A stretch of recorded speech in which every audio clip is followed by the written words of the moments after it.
Hello, my name is Susan Ashley and you're watching my YouTube channel Love, Light and Truth. Today I wanted to do a little bit of chatting about President Trump and Qanon. And part of the reason I wanted to do that is I listen to a lot of what's been said. I get a lot of information sent to me from different people. There's varying different ideas and concepts about Trump. Some say he's evil, some say he's the saviour, some say he's Q, etc. So I'm just going to give you from my point of view what I feel is going on, and it's only my point of view. Okay, so I've collected a lot of information from different people who are giving it out. I tune in and I see what's right, what feels right to me, but more importantly I tune into the person.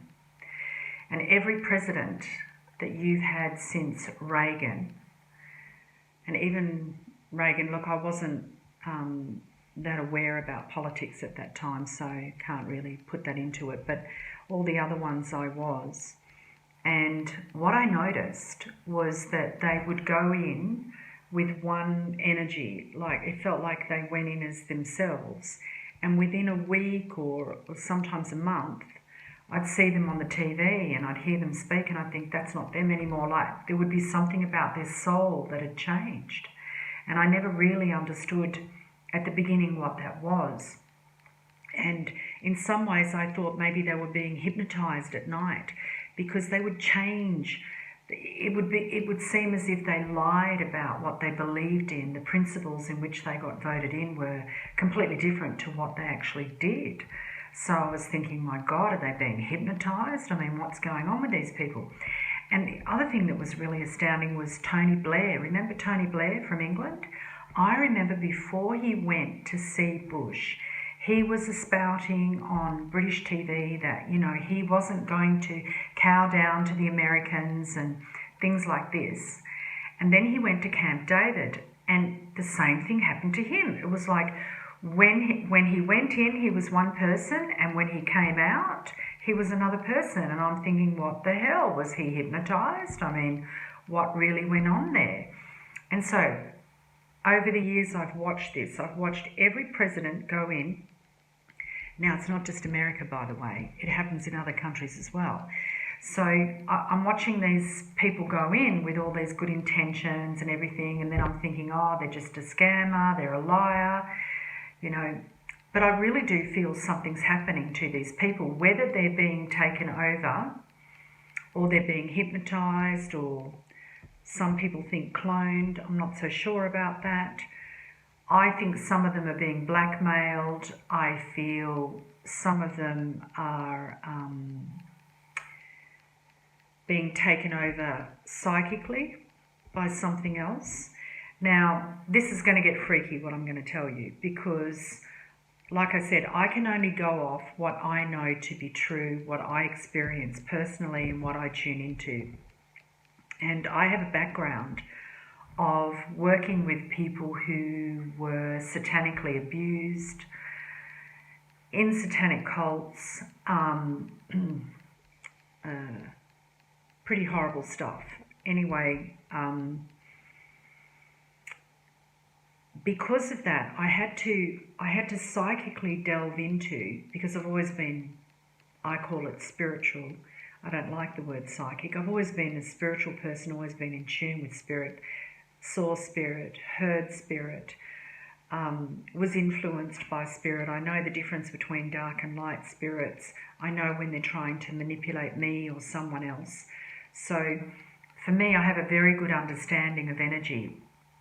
And I understand how it works in different layers, and how for most people it's hard to actually conceive that it even exists, particularly evil. And I know without a shadow of a doubt that evil does actually exist, but most people don't get to confront evil, you know, on a regular basis. They might just see it every now and again, but that's about it. It's not normally in their world.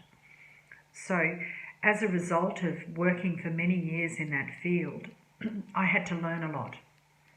I had to understand that, and it was hard for me because I was a sort of, not a hippie, but I was very much love, light and truth. You know, that's why my channel's called Love, Light and Truth. I was very much about that, but I was also ignorant of the fact of what was really out there until I was confronted with it through my clients. And so what I understood was that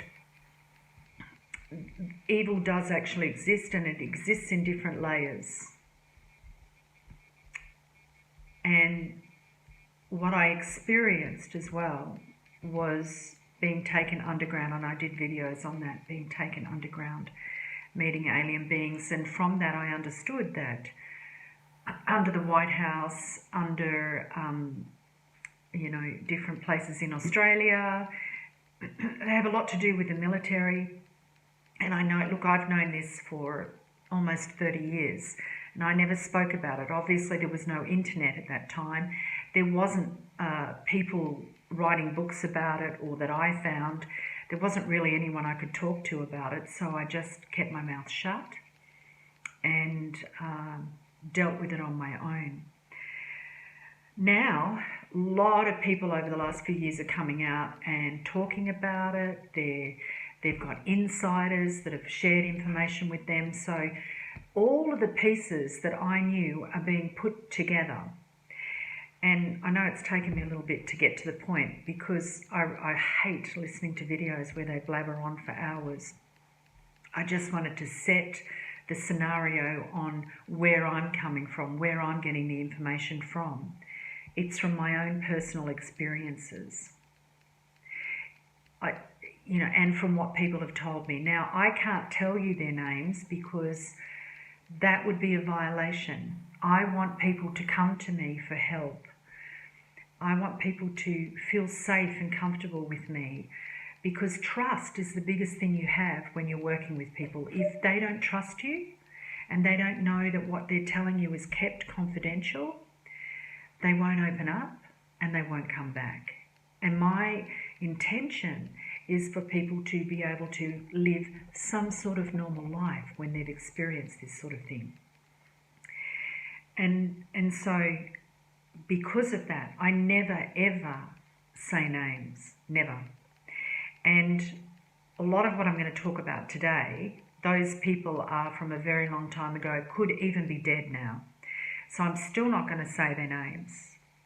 I think there's enough information out there for you to know that I am actually telling you the truth. Getting back to Trump and Qanon, I believe that Q is a military situation. I believe that Trump is part of that.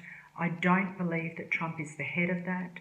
I know that Trump has remained the same, which is astounding to me, because when I used to watch his show Apprentice. I liked it. I thought he was very clear and precise, and also very fair. I saw him to be a very fair person, and with the way that he interacted with the contestants, he was very kind and even with them. So that's all I knew of him, right? So when he became president, it was a bit of a surprise. And I knew his energy from watching his shows. Not that I was obsessed or anything. I don't know anything else about his life, but I liked The Apprentice. At times it was very funny, particularly when it was a celebrity one. So anyway, I noticed that so I was waiting, oh, okay, this guy's going to change, something's going to happen, they're going to take over him. Didn't happen. I wasn't so involved in the politics of things, really.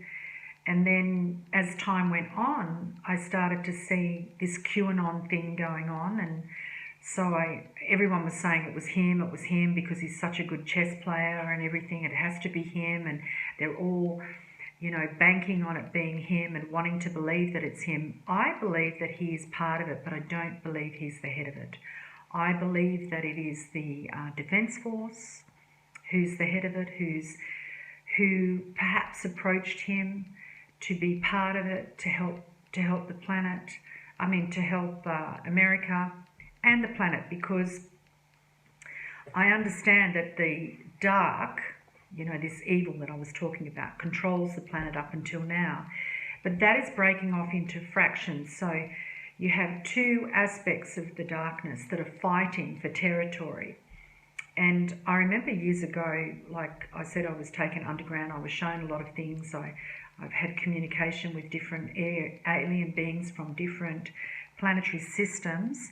And this is real communication, in person, face to face. The sort of stuff where you think you're going mad. I've also had in-person, face-to-face confrontations with evil. And that's because of what I worked in. And I have friends that will vouch for that, who actually went through the journey with me, which was terrifying. And it was through that journey that I understood how to stand up to it, and also how we can defeat it. So I'm absolutely clear we can defeat it. What it takes is awareness. What it takes is for people to start believing, because I understand that a lot of people, as soon as you start talking about this stuff, they get really afraid.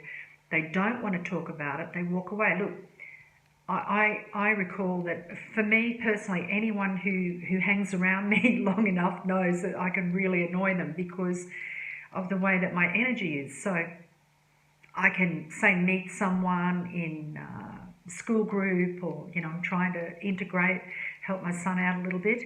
So I would meet someone, even at a dinner party or a function, I'd meet them and I would start talking about the very, very thing that person didn't want to talk about. The thing that their deepest fear, their deepest, shame, the deepest thing they feel guilt about. I'd just start talking about it without even realising that I was going straight into their strongest pain. And they would hate me for it and make an excuse to leave. And then, obviously tell other people, and I'd go in and I'd be like the bad smell in the room. And I had to get used to that. I had to get used to it. And I also learned to hold back as well, and to kind of, when, these thoughts would come into my head, I had to learn to not always say them, so that people could feel safe around me in a social environment. It's different in my work environment because they have the expectation that I'm going to tune in and help them. But in a social situation, it's a disaster, total disaster. Anyway, I feel that, so then I'm watching Trump and I'm seeing that he is getting hammered, and that's connecting with me, because have you ever had an experience where someone has lied about you, they've done the wrong thing, but they've tried to project it onto you, like a narcissist would if you've been in a relationship with a narcissist, or had a friend that's a narcissist, or a parent that has that? You'd know that if they turn on you, they want everybody around you to turn on you, to hate your guts. And I've had a lot of people gang up on me, lie about me, just different things, to know how wounding that is, and how it can make you just want to crawl in a hole, bury yourself, and in some cases just, go away from the world and not have anything to do with it. I'm sure there's a lot of beautiful souls out there that are working in fields that are really tough. And when you get attacked, it's like, why am I doing this? Why am I putting my life, my family's life on the line for you arseholes to attack me? I just want to hide away and die. So I get it. And when I started seeing how the media turned against him, and how people who knew him, who were his friends, who, when he was, before he was president, who really admired him, wanted to have photos taken with him and blah, blah, blah. When I saw them turning on him, I thought, what the hell's going on here? Because I realised that he and Qanon were breaking up their hold, their game. Like, if you really investigate it, Now, I don't like to talk politics, but I'm doing this for a reason, because I have friends, I have clients, I have people that know me that think because I stand up for Trump in some ways, you know, it's like I try to open up a conversation about the good things that he's doing and what I feel. They hate it. They have to say something, they have to put him down, they just hate him, but they've got nothing to back it up. All they do is call him, you know, a misogynist, a liar, a cheat, evil, a racist, but there's nothing in his past that would indicate that. And if there was, I can tell you now, the media would have brought it up, be plastered over. All they can do is captions, hearsay, a whistleblower who heard something from somebody else, who heard something from somebody else. They don't have one real case of it. Now, I know that they put out that Jeffrey Epstein stuff, the pictures of him with Jeffrey Epstein. They're very old photos, a long time ago. And if any of you have been in the circles of the rich and famous, you all see each other at some point. You all meet each other at some point. You can't avoid each other. But did he go to the island? Did he participate in, sex with kids? I don't think so. He likes women too much, and he's very clear and honest about that. And what did he do to Epstein? Banned him. When he found out what Epstein was really like, he banned him. Now, from his clubs and everything. So you might say, oh, why doesn't he stand up and talk about it? Why should he? Epstein didn't do anything to him. It's the same situation that I was in with my clients. I can't go to the police and say, hey, you know what happened to this person I saw the other day? They were abused by their parents. I can't prove it. The victim has to go and do something. Do you get what I'm saying here? When you're in a position of knowledge and knowing, sometimes there's nothing you can do about it because the person who's told you doesn't want it to be made public. They just want to crawl away and die. It's very, very difficult to encourage people to go to the police with this stuff. Very difficult. Because they know, in a lot of cases, the police, the judges, the politicians, the attorneys are all involved in it. They know their chances of being heard and getting an outcome are very slight. And so that's why it reached a point where, like the Harvey Weinstein and Bill Cosby, they had to have like many, many women coming together saying the same story that don't really know each other for something to be done about it. It's kind of like, you know, how they do in Islam. You have to have 7 male witnesses to a rape for anything to be done about it. It's hideous. So, you know, this sort of thing. How is he supposed to come out and say, I know Jeffrey Epstein does this, this and this, and this person does this, this and this, even though they never did anything to me, and I can't prove it because the person who told me isn't willing to stand up. So, you know, I think people are a bit silly. They jump on a bandwagon of hate and anger because that's what they're vibrating at. And if we want to create a new world, we can't be vibrating all the time at this anger and this shaming everyone and, you know, us against them and fighting against each other. And you know that I communicate with guidance, and one in particular, Kassandra, and I've been seeing for years, even with these alien beings, they told me this was going to happen, that there would be a worldwide event because that the whole world would have to come together to in harmony to heal itself, or we'd all friggin' die, or a lot of us would die. You know, a lot of shit will go down. So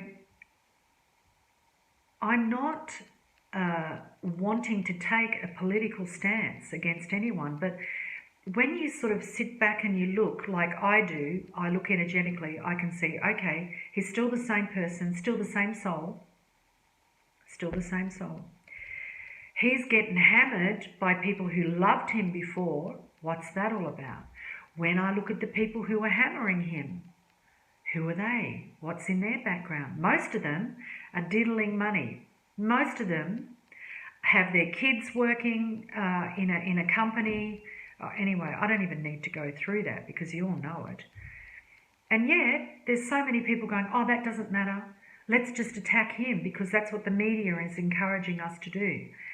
That doesn't matter. Oh, I don't care. I'm not looking at where the truth is. I'm going to look at this sparkly object over here. It's distraction. They're doing it to you time and time again. And because you've been really strong at fighting against him and fighting for the darkness, right? Now, I'm not saying he's the saviour either, because I don't believe that's true. I believe that he is part of the awakening, as I believe I'm part of the awakening, and I believe there are many, many other of you who are listening who are part of the awakening. There isn't just one person. This awakening has to do with a collective consciousness. And so I feel he's part of it. And from what I understand, the presidents of any country doesn't always know, is not always informed on what exactly is going on in the military and what's going on with the aliens. What I understand is there are dark and light aliens. And what I mean by that, there's good and bad aliens. And those aliens are in existence, both physically, in their physical form, and in an energetic form in which they take over people's bodies. And that's what I believe happened to the other presidents of the United States, and happened to Tony Blair, and it happened also in Australia with different politicians. I see it in many, many different countries. I see it. And it's really hard for them to not have this happen to them, because they are influenced. There's mind control that goes on. There's a lot of things that go on, that person has to be really, really strong in their understanding of how energy works and who they are as a person, and in their integrity. Because I can only speak from me, like I said in the beginning, but I've been offered incredible opportunities that would have made me an extreme amount of money. And I turned it down because I knew I'd be aligning with fear. I knew I'd be aligning with someone or a conglomeration that were not heart-based, you know. So I chose not to, because I wanted to remain free, to believe what I want to believe, to put out what I want to put out, to say what I want to say. And although what I have to say sometimes is shocking, it's confronting, it's difficult, it's my truth, and I know there are a lot of other people waking up to that truth. So as far as Trump and Qanon, I believe they are connected. I believe that it's true. I believe that they have a lot of opposition, and that opposition is vying for our energy and our ability to create reality and to align with them, so we continue creating a reality of destruction, of us and them, of dark and light, rich and poor. You know, when you think about it, we're in the 21st century and we still have billions of people that can't eat every day.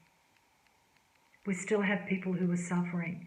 And what are these people going in there saying, oh, we help the poor people. We're going to go and give them vaccines when they need water, they need food. They don't need a friggin' vaccine to save them from a disease that when they're dying of hunger. I mean, how stupid is that? And if anybody thinks that's okay, then they need to kind of look at their own heart. Because if I'm sitting here hungry and someone comes and says, oh, I'm going to give you a vaccine so you don't get measles, what good is that going to do for me if I'm going to die of hunger anyway? Give me a piece of bread, thanks. that's what I wanted to say today. I'm going to do more videos on reality and how we create them and what's going on with the darkness. I started a while back and then I kind of backed off because I got a lot of attack again, so I stopped again, and I wait till I'm strong and I feel it's time, and then I do it again. So that's why there's gaps in what I do. Have a great day. Know that there is a force of light, and part of it is Q, part of it is something else. There are a lot of groups out there doing meditations, doing collective intentions, and all of this to raise the vibration of the planet. We cannot just depend on Q, and that's what I'm saying to you, because a lot of people said, oh, Q's going to do it, Q's going to do it, so I won't get involved. We need to get involved, and how we get involved is through our consciousness. We put our heart and our mind together, and we start creating and thinking about, feeling the world that we want, and not being drawn into the world that they want to create for us, because actually we are more. There is more of us than there are of them, and that's something you have to really, really take into yourself. We outnumber them greatly. So with that, I'm going to say goodbye. Please listen to my other videos. Like, subscribe, do all of that. If you'd like to join in our daily meditation. It is kind of a medication because you feel better afterwards, and you feel at least you've contributed a small amount of your day to focusing on something that's positive. And that's what it's all about. It's about a collective of spiritual, psychic healers and thought masters, creators coming together from all over the world and co-creating at the same time every day a frequency of reality that we can all step into, and it's prime creation there. And that's on my Facebook page, Susan Ashley, Energetic Alchemist and Spiritual Consultant. Go there for the details. Bye.